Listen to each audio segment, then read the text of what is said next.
Hello everyone, this is The Old is New. My name is Thomas Collinson, friends, family, countrymen.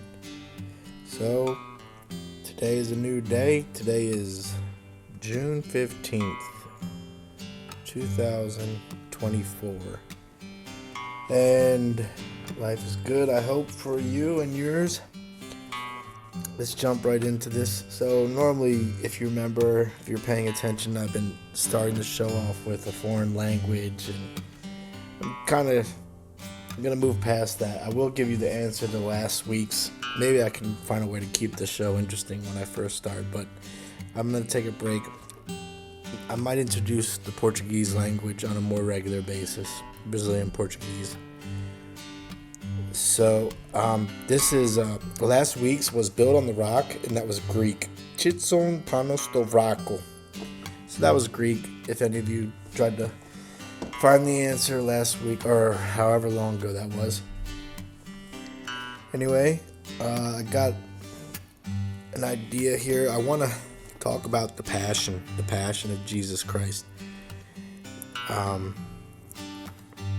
Right now, my plan is to go through Mark, the Gospel of Mark, and I'm going to start right after Jesus is suffering in Gethsemane, and I'm going to read today Mark chapter 14, verse 43, and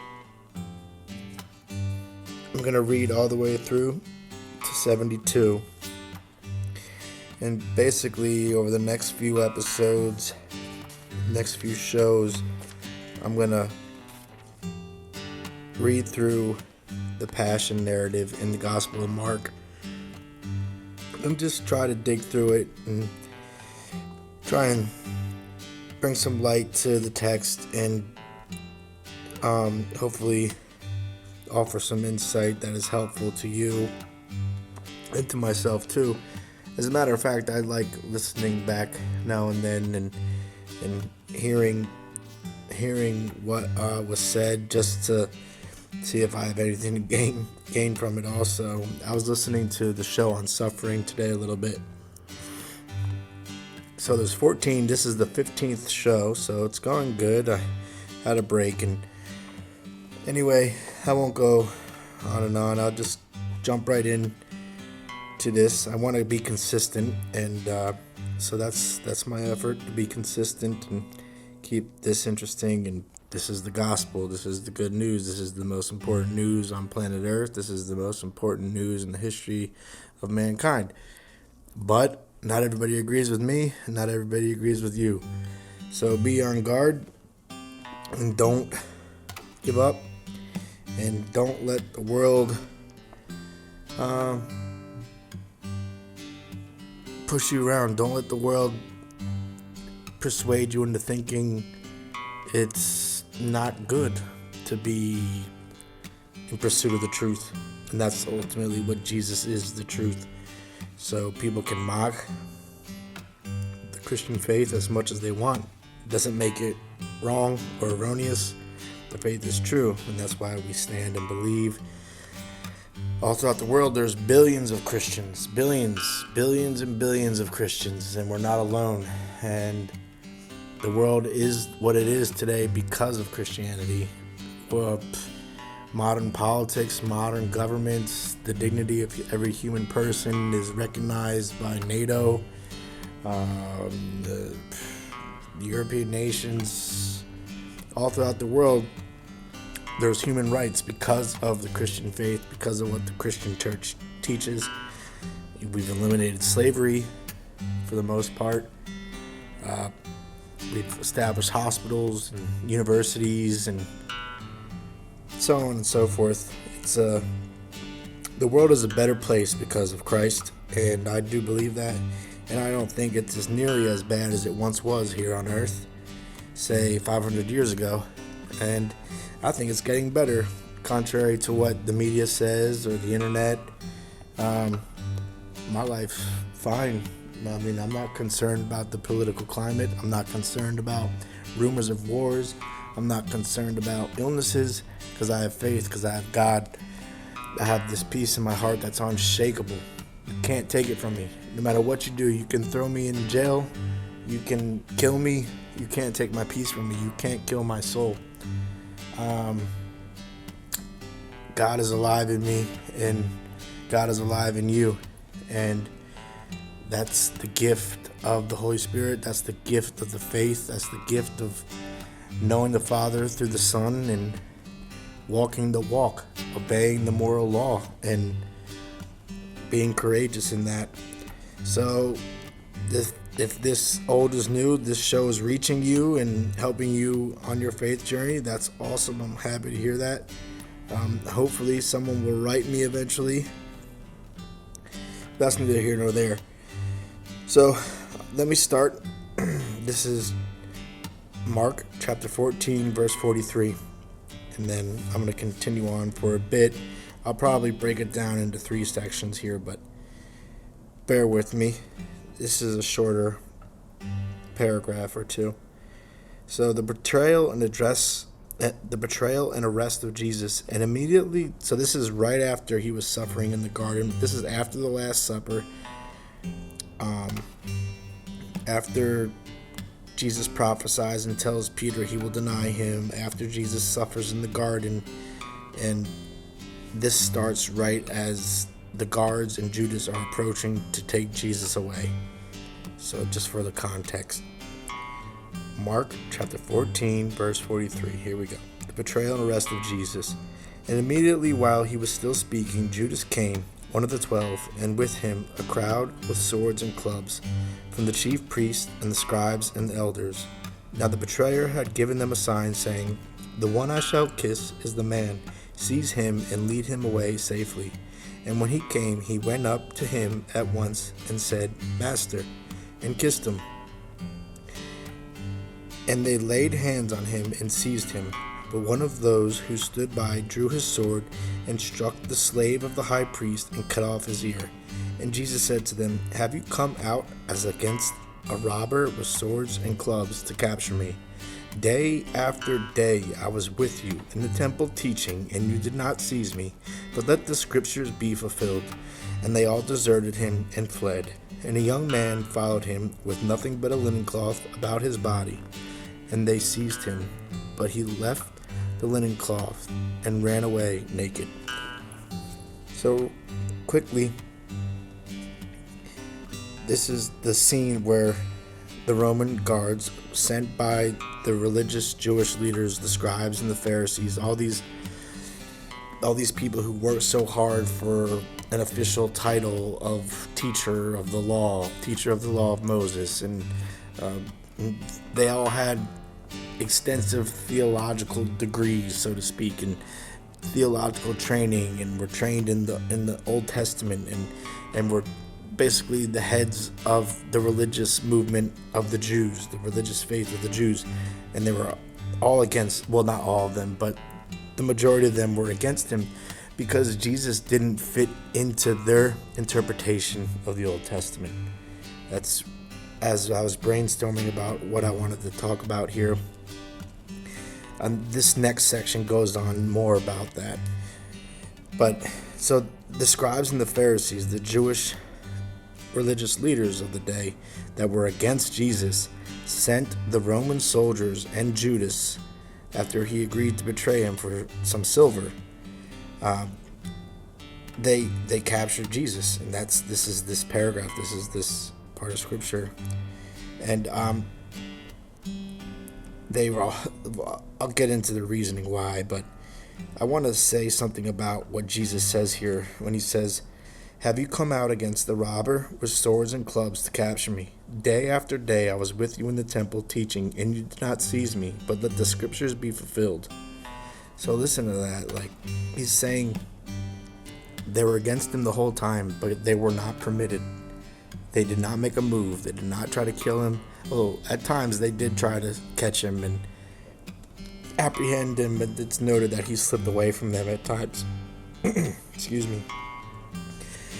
And but they didn't get a hold of him, and they weren't permitted to. But now God the Father has allowed them to seize him, but for a greater good, and to bring a great good out of Jesus' passion, and this is just the beginning of this narrative here.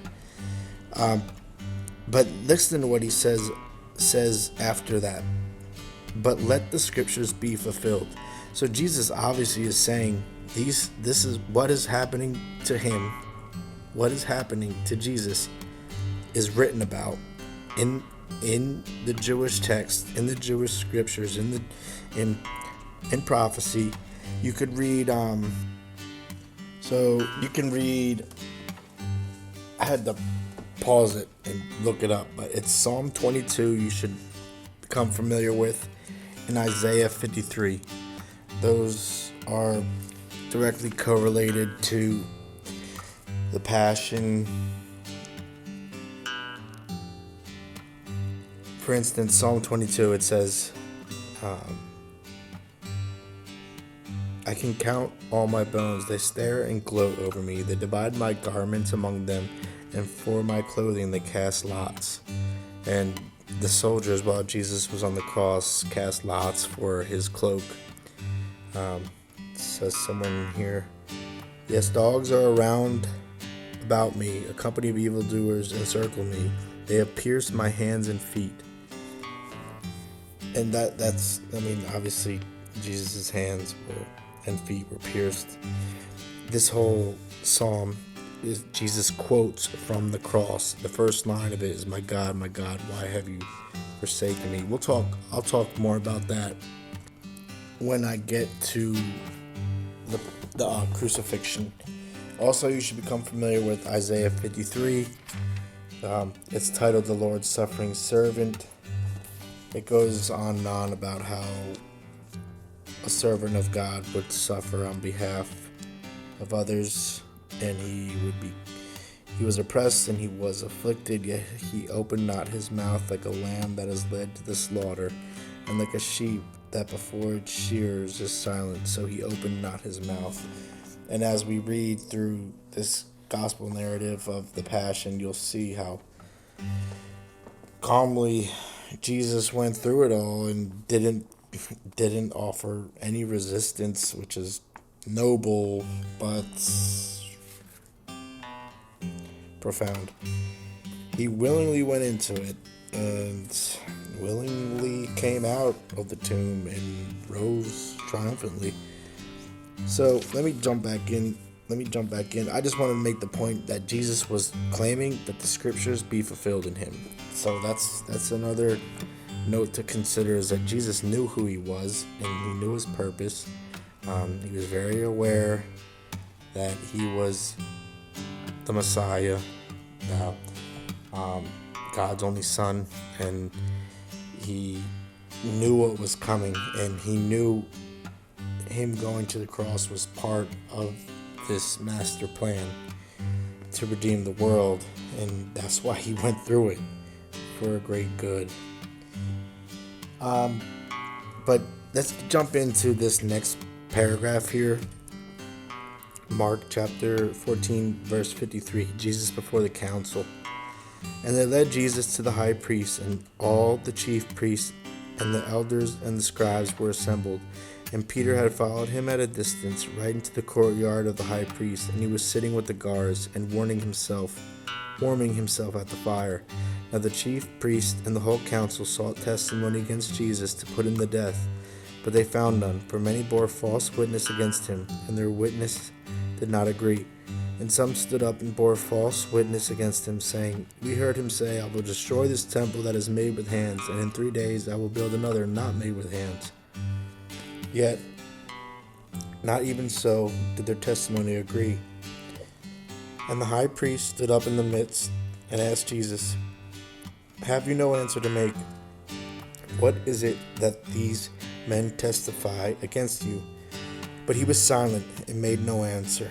Again, the high priest asked him, Are you the Christ, the Son of the Blessed?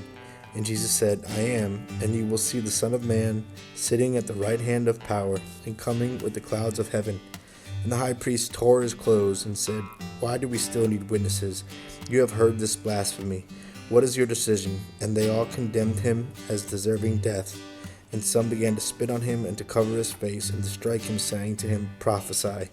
And the guards received him with blows.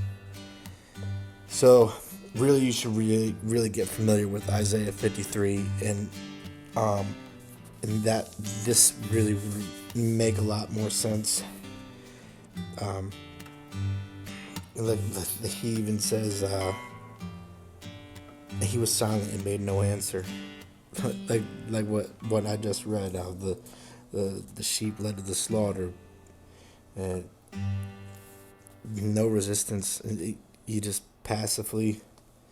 Now, don't get me wrong. There's a time to defend yourself and your loved ones, and there's justifiable reasons for self-defense.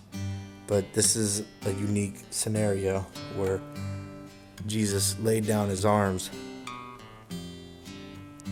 to achieve something great.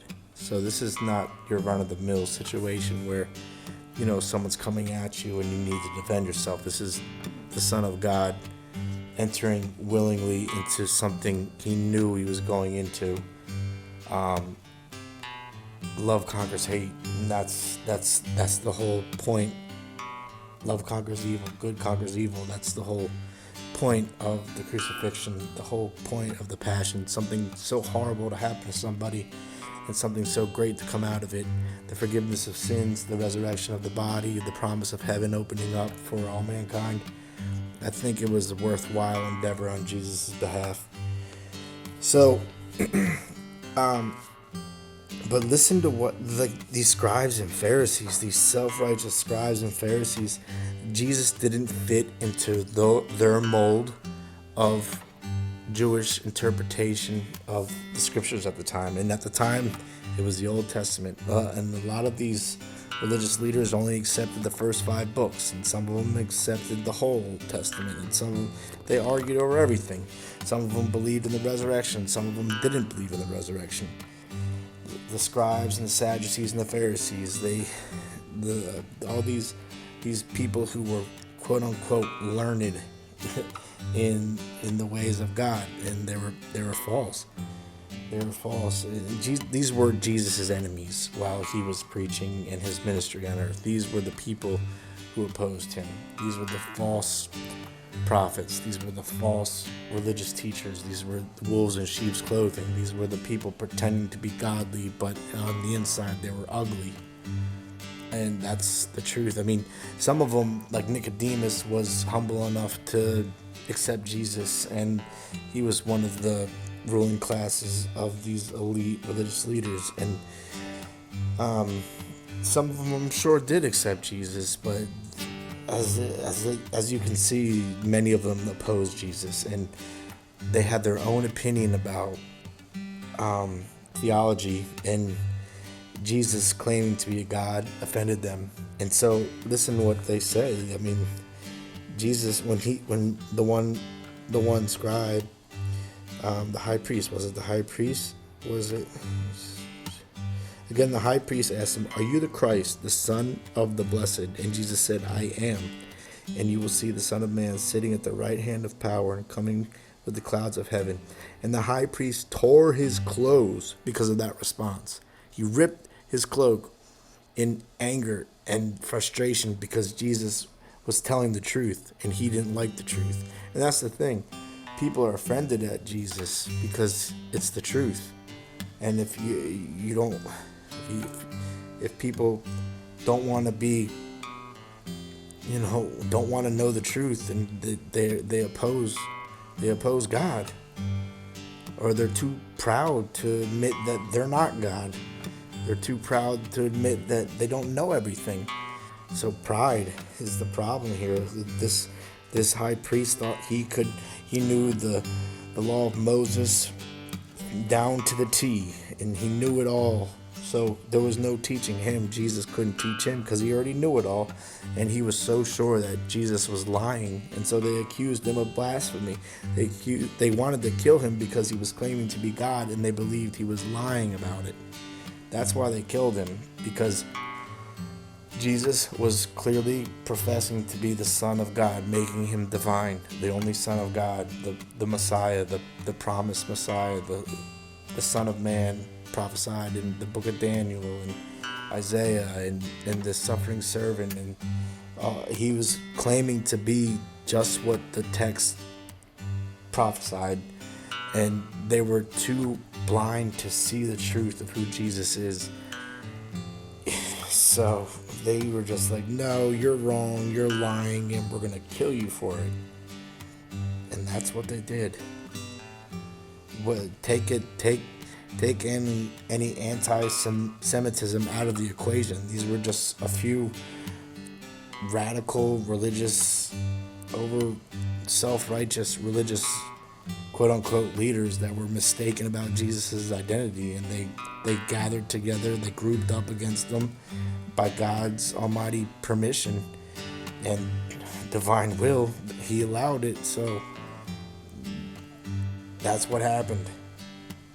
So they needed to pin an offense, a justifiable offense against him, to kill him according to the law, and blasphemy was the one they pinned on him, because he said he is God, and he rightfully so would have deserved to die according to the law of Moses if he was lying, if he was a false prophet. But if he was a true prophet, if he was telling the truth, his death is innocent. The blood, they even say it, let the blood be on their hands. We'll get to that later. Jesus was innocent, and he was telling the truth, I believe. And he was wrongfully killed for telling the truth of who he is, for just being himself.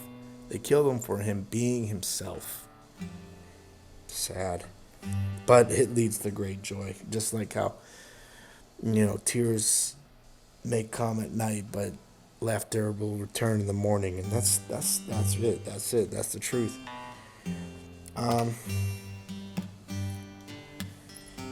Yeah. I'll get through this next chapter. This is Peter when he denies him, just for the sake of getting through the whole narrative in Mark. And as Peter was below in the courtyard, one of the maids of the high priest came, and seeing Peter warming himself, she looked at him and said, You also were with the Nazarene Jesus. But he denied it, saying, I neither know nor understand what you mean. And he went out into the gateway.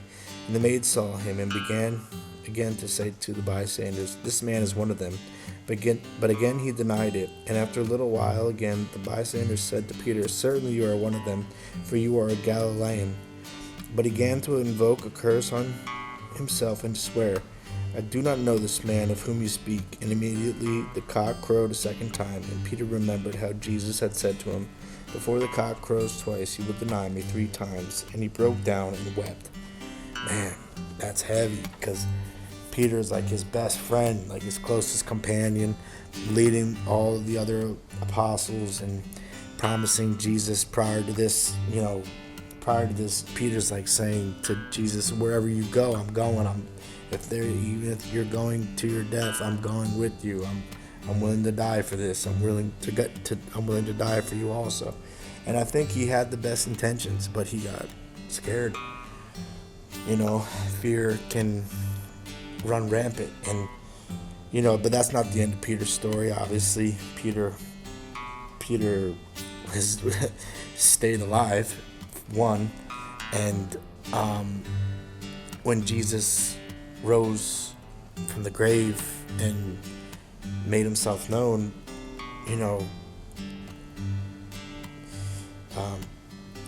he made it right. He made things right, and you can always come back to the Lord, and that's a great example of Peter's repentance, of just being apologetic and saying, Lord, I'm sorry, I did not stand up for you when you needed me most.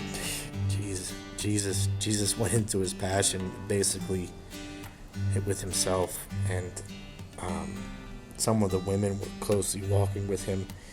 I think the apostle John was closely. He ended up at the cross, at the foot of the cross with Mary, Jesus' mother also.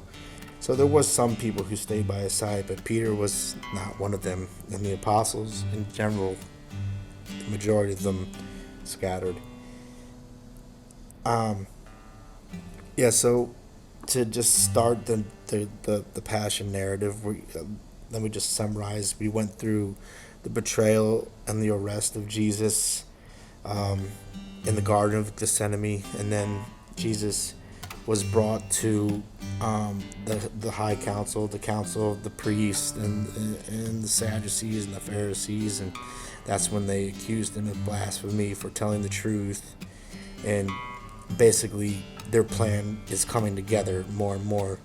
And then we go into where we see how Peter was at the courtyard with the council and close by while all that pinning the guilty penance on Jesus was going down. And so now, next time, sorry, my phone's chiming. We're gonna next time I'll get into Jesus before Pilate and so on and so forth. I'm gonna break it down to at least 1, 2, 3. You might be 3 or 4 more. Just to break this passion account piece by piece. So, but read the passion account for yourself. I mean, become familiar with what Jesus went through for us. Become familiar with that. This is true. If this is true, and if someone put a gun to my head and I said, is the gospel narrative true? Was Jesus telling the truth? Did Jesus rise from the grave? I'd have to say yes. And hopefully there'd be no bullets in the gun. No, you know what I'm saying. Whether there's a bullet or not, it doesn't matter. I'm telling the truth. But thankfully, we live in a world where Christianity is widely accepted, and we live in a Christian world. It's not a post-Christian world. There's billions of Christians in the world. We're just quiet. We're quiet. We're humble. We keep to ourselves. We don't try to shove the truth down people's throats. Like, take it or leave it. Like, either you're a fan or you're not. Either you're a friend of Christ or you're a friend of the world. It don't bother me who you're friends with. It don't. It really doesn't. If you want to be worldly, go for it. You'll come around eventually, and if you don't, that's on you. That's not on me. I can only do what I can to help you. I can only do what I can to help myself. So, to break it down, there's where we're at. I'll see you next time.